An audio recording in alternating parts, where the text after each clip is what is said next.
નમસ્કાર મિત્રો। કોઈ દીકરી સપનું જોવે છે, સપનું પૂરું કરવા અમદાવાદ, ગાંધીનગર, રાજકોટ જેવા સિટીમાં જાય છે। નાના ગામડામાંથી આવતી હશે, એના સપના પૂરા કરવા માટે એક એવા આસમાનની જરૂર હોય જેમાં એ ઉડી શકે, અને એ જ આસમાન, એ જ સપનાઓ પૂરા કરવા એ મોટા શહેરોમાં આવતી હોય છે। પરંતુ મોટા શહેરોમાં આવ્યા બાદ એની સાથે શું થાય છે? શું એ શહેરોમાં સુરક્ષિત છે? અમદાવાદની આ ઘટના અનેક વસ્તુઓ સૂચવે છે। અમદાવાદની આ ઘટના અનેક સવાલો ઊભા કરે છે। એ દીકરી જે એનું ભણતર માટે અમદાવાદ આવી છે, જે પેઇંગ ગેસ્ટ પીજીમાં કે રેન્ટમાં રહે છે, એની સાથે આજે રેપ થયું છે। એ ચાલવા નીકળેલ દીકરીની ઉપર શું વીતતી હશે એ તમે કે હું નહીં વિચારી શકીએ, પરંતુ આ ઘટનાની વાત ચોક્કસથી કરી શકશું, અને જેટલા પણ સવાલો છે એ પૂછી ચોક્કસથી શકીશ। વિગતવાર વાત કરીશું આ ઘટનાની, કોણ હતું, ક્યાં હતું, આ ઘટના શું કામ બની, કેટલા વાગે બની, કઈ રીતે બની।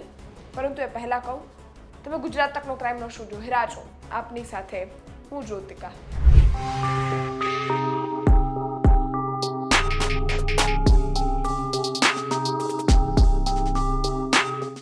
અમદાવાદના આનંદનગરમાં એક ફરિયાદ નોંધાઈ છે। એ ફરિયાદ હોય છે રેપની। ફરિયાદ રેપની હોય છે, અને એ રેપનો જે આરોપી છે એને ગોતવા પોલીસ દોડતી થાય છે। જે રેપની વિક્ટિમ છે, જે દીકરી છે, એ રેન્ટ પર રહે છે, અને એ સોસાયટીમાં પીજી ઓર રેન્ટ પર ફ્લેટમાં કે રેન્ટ પર રહે છે। અહીંયાની નહીં હોય, અહીંયા અમદાવાદમાં એમના પેરેન્ટ્સ સાથે નથી રહેતી। એ દીકરી રાતે ચાલવા નીકળે છે। એ દીકરી રાતે ઉપર ટેરેસ પર ચાલવા જાય છે, અને એ જ સમયગાળાની વચ્ચે એની સાથે રેપ થાય છે। 1 કલાક સુધી એ નરાધમ એની સાથે રેપ કરે છે, અને આ ઘટના છે એ આનંદનગર પોલીસ સ્ટેશનમાં નોંધાઈ પણ છે।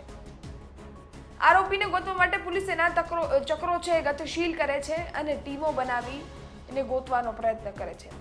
રાતોરાત બધા જ સીસીટીવી કેમેરા છે એને શોધવામાં આવે છે, અને એક સીસીટીવી કેમેરામાં એક નીચેનો જ સિક્યોરિટી ગાર્ડ, એ જે સોસાયટીમાં રહે છે એ સિક્યોરિટી ગાર્ડ લિફ્ટમાં ઉપર જતા જોવા મળે છે, અને એ સિક્યોરિટી ગાર્ડ પણ નશામાં ધૂત હતો। પીધા પછી ભાન ભૂલી જાવ ને તો ન પીવું જોઈએ, અને કદાચ ગુજરાતમાં તો દારૂબંધી પણ છે, પરંતુ ખેર એ બાદનો પ્રશ્ન છે। પરંતુ આ ઘટનામાં એ જે આરોપી હતો એ પીધેલો હતો, દારૂ પી ધૂત પડ્યો હતો। ગોથા ખાતો ખાતો જાય છે અને દાદરા ચડે છે। એ દીકરી છે એનું ગળું દબાવી અને સાઈડમાં લે છે, અને 1 કલાક સુધી એની સાથે રેપ કરે છે।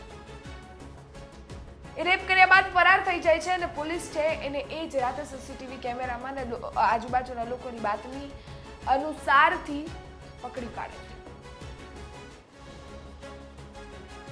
અને આ આરોપી અહીંનો નહોતો, આ આરોપી યુપીનો રહેવાસી હતો, અને આ આરોપી છે એની પૂછપરછ ચાલુ થઈ, એનું અરેસ્ટ કરવામાં આવ્યું, એની ધરપકડ પણ થઈ ચૂકી છે। વહેલા આ ઘટના અંગે અધિકારીનું નિવેદન સામે આવ્યું છે, સાંભળી લો। गई रात को एक आनंद नगर पुलिस स्टेशन विस्तार में रेप की घटना ध्यान पे आई। ये खुद गंभीर और दुखद घटना है। पुलिस को जैसे ही पता चला, तुरंत पुलिस के स्टाफ और अधिकारी घटनास्थल पर पहुंच गए। जो विक्टिम है उसको मेडिकल हेल्प के लिए और मेडिकल टेस्ट के लिए तुरंत ले जाया गया, और महिला पुलिस सतत उनके साथ में है। इसके साथ साथ पुलिस के द्वारा पुलिस कमिश्नर सर की सूचना मुजब 10 टीम बनाई गई, जिसमें स्थानिक पुलिस की टीम पीआई परमार साहब के अंडर में, एलसीबी टीम पीएसआई वाघेला साहब के अंडर में, और क्राइम ब्रांच की जो टीम है वो लगी। और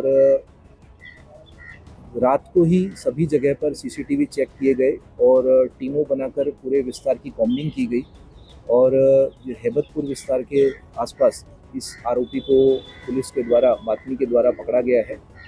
पुलिस के द्वारा अभी आरोपी को पकड़ के उसकी पूछपरछ करी जा रही है, और उसको अरेस्ट करके उसका मेडिकल टेस्ट करवाने की कामगिरी चल रही है। सर, आरोपी का नाम क्या है, कहाँ का रहने वाला है, बेसिकली वो कितने टाइम से यहाँ पे सिक्योरिटी गार्ड नौकरी कर रहा था?